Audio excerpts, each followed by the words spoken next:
Hello everyone. Let us go for the formulae, list of formulae from the chapter Moving Charges and Magnetism. Keep the book with you and also take the formulae, okay? Write them down. So, we will be taking list of formulae in this session.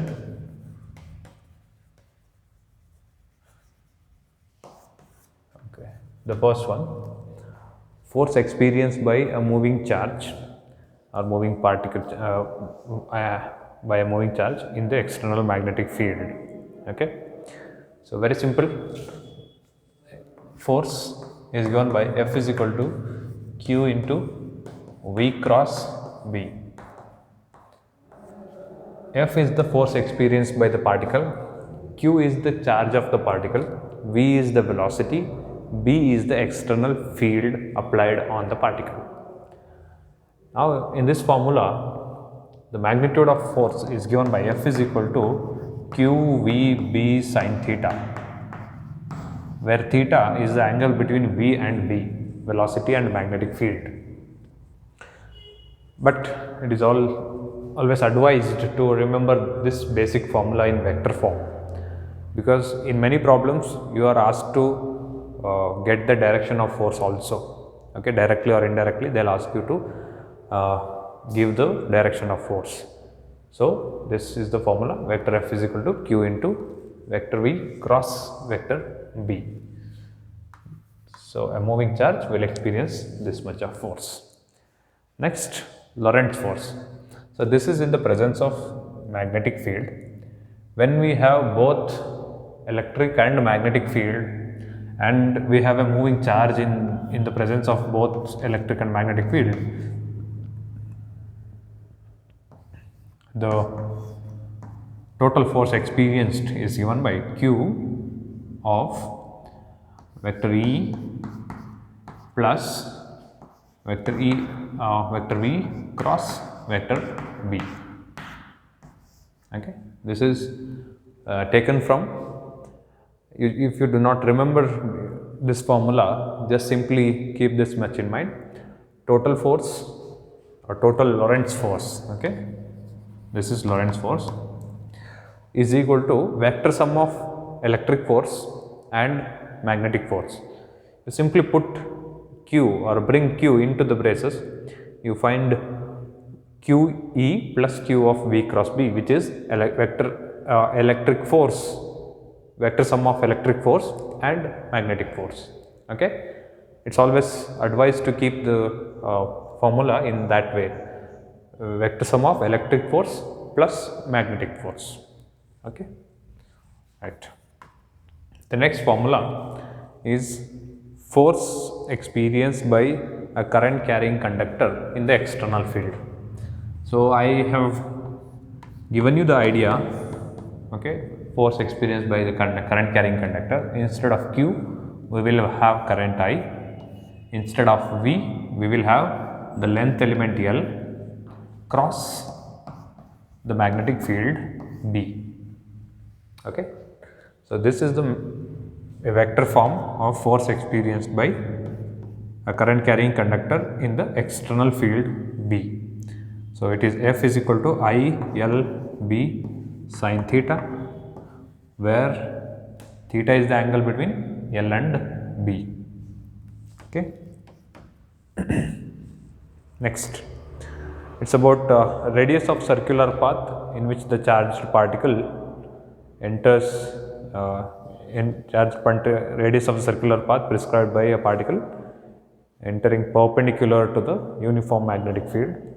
So, its R is equal to mV by QB, right, mV by QB.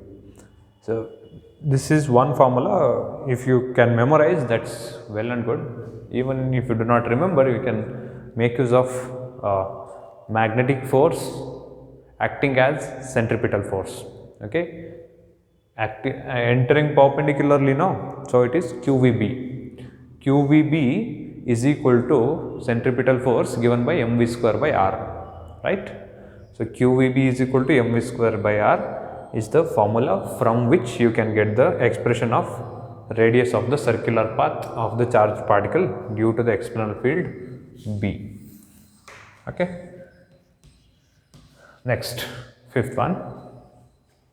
Yeah, frequency of revolution of the charged particle. Okay, it is nu is equal to qb by 2 pi m. Nu frequency nu is equal to qb by 2 pi m. So yeah, even this formula shall also be yeah, it's better to memorize this, or else you need to, it involves various other steps, like frequency is the time taken, or it's the number of revolutions, okay, in 1 second, right?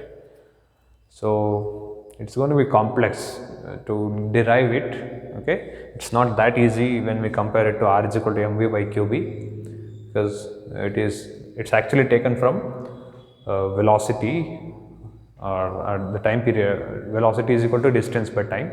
For one revolution, velocity is taken from that expression, and the distance is 2 pi r. That's how we take it. It involves too many steps, so better you memorize this formula directly. Okay, frequency of revolution is qb by 2 pi m. Next, maximum kinetic energy of the particle in circular motion in a cyclotron. Okay, so for that you should first get to know what is the maximum velocity. Okay, I always suggest you to memorize this formula, maximum velocity of the particle in circular path in a cyclotron. That will come from this formula, right?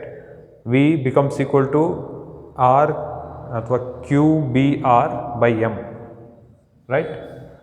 It's qb. Instead of small r, I'll keep capital R, where capital R is the radius of the cyclotron chosen. Okay, radius of the cyclotron, radius of the D's chosen, R, right, by m. So this is the maximum velocity which can be achieved, and hence you can get the expression of maximum kinetic energy. Okay, K max is equal to half m V max squared. Okay, so memorize this, not that. Okay, that will come automatically once you memorize this. Right, the next is Biot-Savart law. Okay, there is a little mistake in the given reference. Okay, now in the actual formula, the small magnetic field produced due to a small element chosen. Okay, it is mu naught by 4 pi. This is the constant current in the conductor times dl cross, it's directly proportional to I, directly proportional to the length element cross R, okay, and divided by R cube. Okay, yes, you can also express this as dl cross R cap by R square. That's also fine. Okay, but this dl cross R is important to get the direction of magnetic field. That's it. Okay, so this is Biot-Savart law. Next is magnetic field at the point on the axis of a current carrying loop. Okay, it is 2 pi I R square by R square plus x square to the power of 3 by 2. So magnetic field on the loop. Okay, this is Biot-Savart law. Magnetic field at this point. This is what we are taking now at a distance x. Radius of the loop is R. Magnetic field at that point is B is equal to mu naught by 4 pi 2 pi I R squared. I is the current in the loop, R is the radius of the loop, divided by x squared plus R squared whole to the power of 3 by 2. So this is the expression for magnetic field on the axis of a current carrying loop. The next, magnetic field at the center of the loop, that is just a special case. Okay, you just memorize this. At the center, x becomes 0. This will become r square to the power of 3 by 2, and hence it becomes simply r, 2 pi I by r. Okay, so that's a special case. I am not going to write that. Okay, so these are few expressions of the chapter. Next is Ampere circuital law. Okay, ninth is at the center of the loop. Okay, here you just take 3 by 2, to take x is equal to 0, you will get that. Okay, that's not a problem. But next is Ampere circuital law, which is line integral of magnetic field B dot dl is equal to mu naught times the total current enclosed by the loop. So this is Ampere circuital law.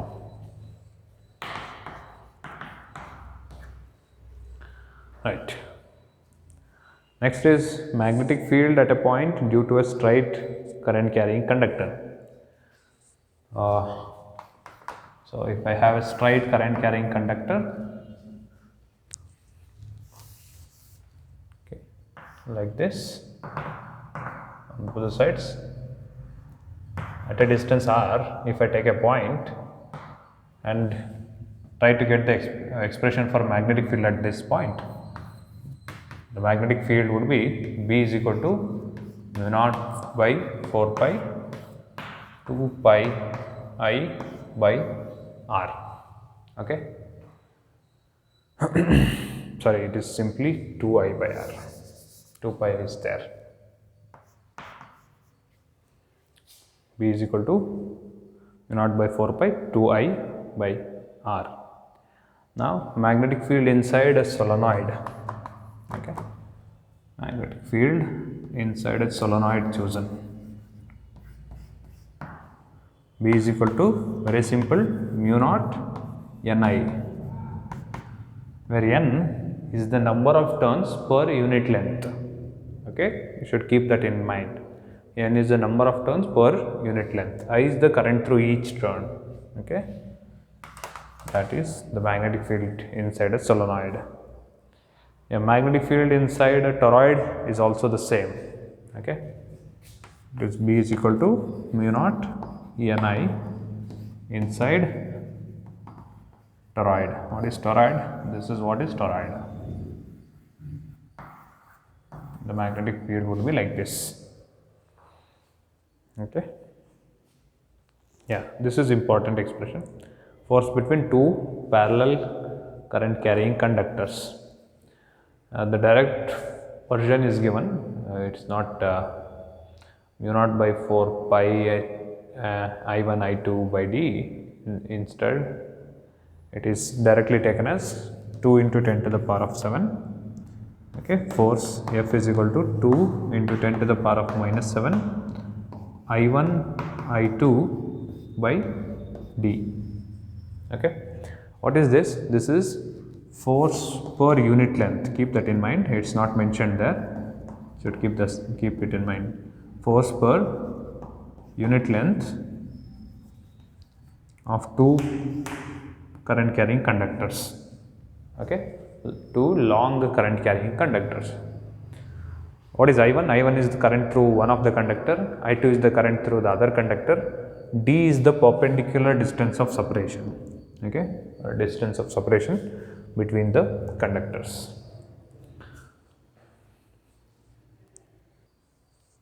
Okay, next 15th one, magnetic dipole moment of a current carrying coil or current carrying loop is M is equal to capital N. Okay, keep that in mind. N-I-A. M is the magnetic dipole moment developed. N is the number of turns in the coil. I is the current through each turn of the coil. A is the area of the loop. Okay, area of the loop. This much magnetic dipole moment is developed. Next, torque experienced by a current carrying loop in the external magnetic field is tau is equal to m cross p. This is very similar to torque tau experienced by electric dipole given by P cross E, right? You can correlate those formula and remember this. Okay.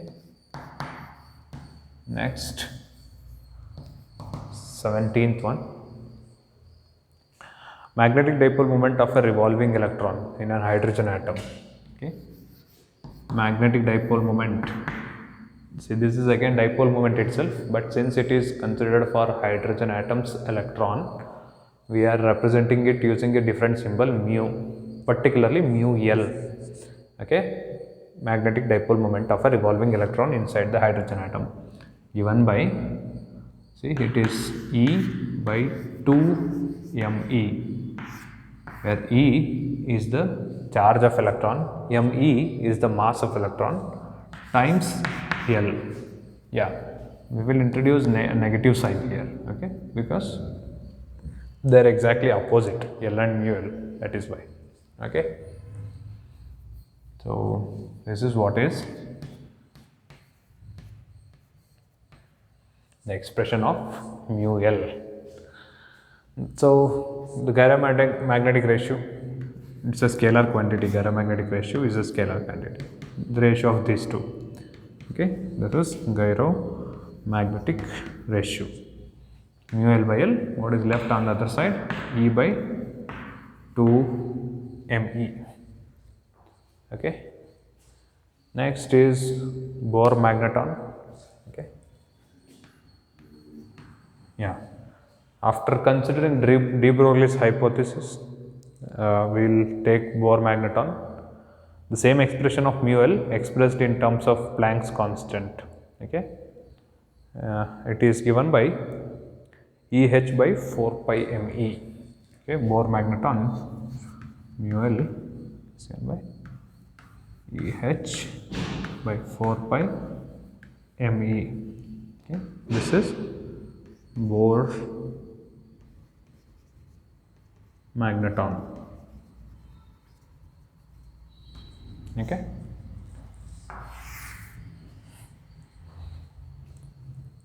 Next, angular deflection produced by a coil in a moving coil galvanometer. So, in a moving coil galvanometer, the angular deflection produced, this is about moving coil galvanometer, MCG, phi is equal to NAB by K times I, where phi is the angle of deflection produced, N is the number of turns in the coil, A is the area of the coil, B is the external magnetic field in which the coil is kept, K is the spring constant of the spring chosen, I is the current through the coil, and that will give us the expression for angular deflection in MCG. Okay. Next, current sensitivity and voltage sensitivity. This itself is our current sensitivity, right? Current, okay, current sensitivity SI is equal to phi by I, okay, is equal to, you can remember this, phi by I, deflection per unit current. Okay, remember the definition, you will get the expression, current deflection per unit current. Okay, this is going to be NAB by K.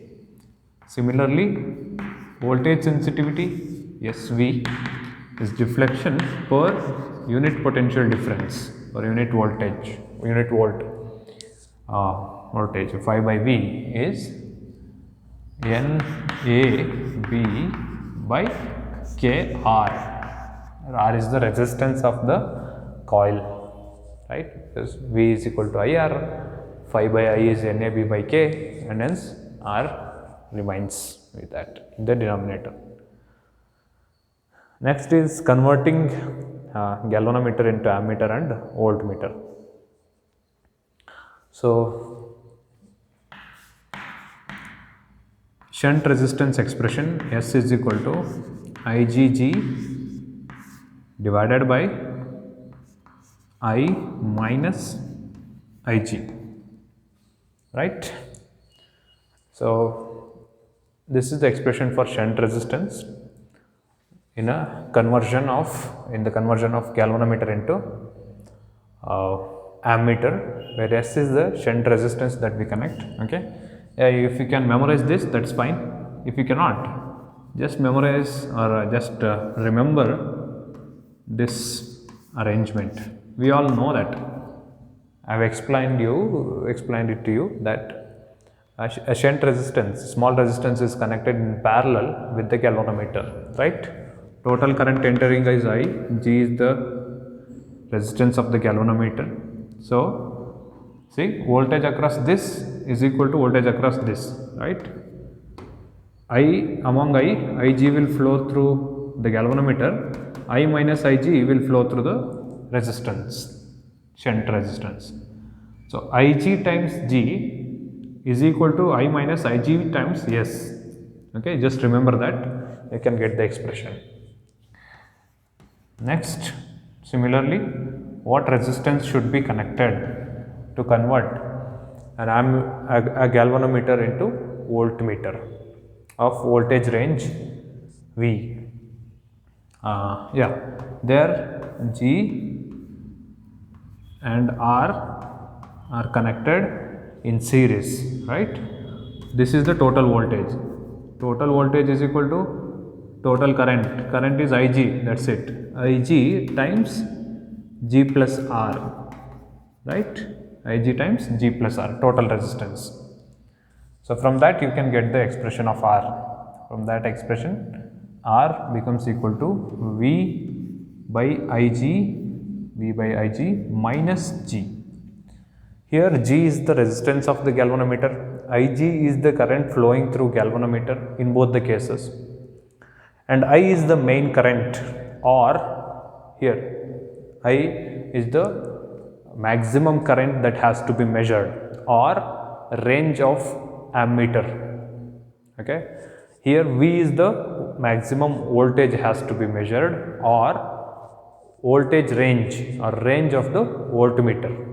Okay, and R is the resistance, big resistance, S is the small resistance which has to be connected. So this is about list of formulae.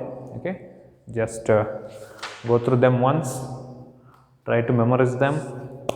First understand the concept behind them. Many a times you can get the formulae by memorizing the definition, circuits and all, and many formulae are easy, many of them looks difficult. One of them is the Biot-Savart one, but for that you can correlate with the electrostatics one. Okay, E is equal to 1 by 4 pi epsilon Q by R square, right? Here it is the same way, it is mu naught by 4 pi into instead of Q, here we will have IDL, okay, IDL by R squared, but to get the direction part, I should introduce IDL cross R, okay, IDL cross R shall be introduced, and then it should be, the final expression should be obtained. Okay, so that's it. This is the list of formulae. From the next session, we'll start solving the problems, which are somewhere around 25 problems. They'll take some time. Okay, thank you.